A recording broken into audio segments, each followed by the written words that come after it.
I'm Addie with Bob Gimlin, and he was the one that shot the famous footage of Sasquatch walking through the forest. In the Six Rivers National Forest in Northern California at a place called Bluff Creek. And this is the Patterson-Gimlin film footage. Roger Patterson was the man that actually was on the camera, and I was backing him up a few feet away all the time, or it changed, different areas. So this happened October 20th, 1967 in the Six Rivers National Forest in Northern California.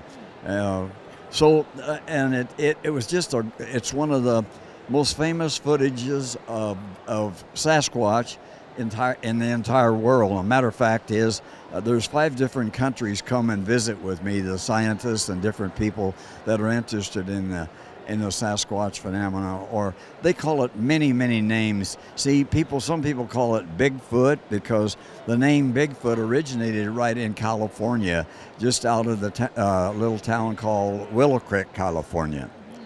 So now that's Sasquatch, and in this photo that's over there, it looks like it has breasts. Is it a female Sasquatch? That's what they say. Now, when I first saw it, I never knew, and it all happened dramatically fast, so I never noticed the breast that much. I just assumed it was a big chest on a guy and never even thought about being a female. So when they decided that it was a female and proved beyond a shadow of doubt that it was a female, so that kind of changed the whole picture of everything. Because down there, when we went down, we were called there by 3 different footprints, sizes, and it seemed to be a male, female, and a juvenile. So when we saw this one, and I never knew it was a female, but it was all alone. And so there was a question in the other guy's mind, a lot more than mine, that whether it was they're alone trying to detour us away from the other 2. And so that has never been proven of any kind. So that's just a statement that I'm making on my very own.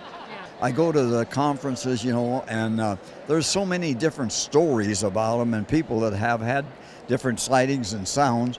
So I just try to talk to each and every one and listen very carefully. Excuse me. So that way I learn more about what I actually saw.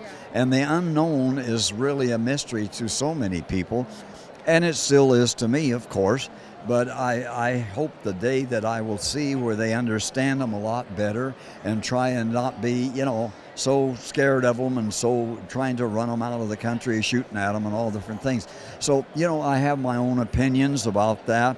But I hope someday that we can some type of communication with them. Some people say they already do, and I'm not saying that they don't, but I never have myself, and I'm out a lot, and I've had a few other instances where I was real close to the, I call them mountain people.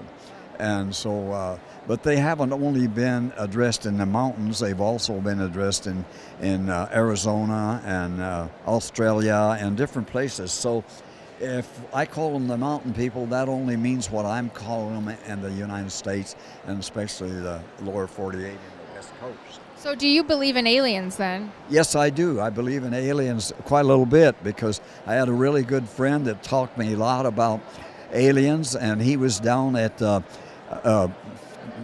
51 right after the crash, and he knew a lot about it and talked to me a lot about it. Area 51, yes. And so I never had that much time to get that involved in aliens, but I strongly believe in them. And he didn't call them aliens at all. People from other planets is what he called them, which we call them aliens, and he didn't call them UFOs, he called them ships. So, we all have our own explanation of what's out there and what's wrong. And I hope I'm not making mistakes or anything what I'm saying, because, this is the way I see it and the way I feel it. And thank you guys very much.